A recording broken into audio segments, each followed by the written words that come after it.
呢本呢就係中文書啦，有啲呢中文書嘅封面呢係寫住語文㗎。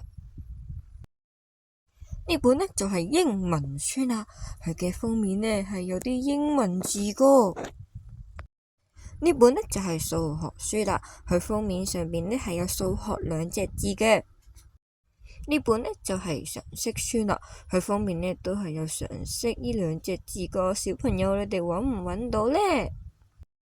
呢本呢就係普通話書啦，封面係有普通話呢三隻字㗎。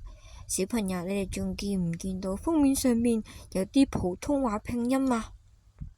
呢本呢就係音樂書啦，同樣封面有音樂呢兩隻字㗎，封面呢仲有好多唔同嘅音符喺上邊㗎。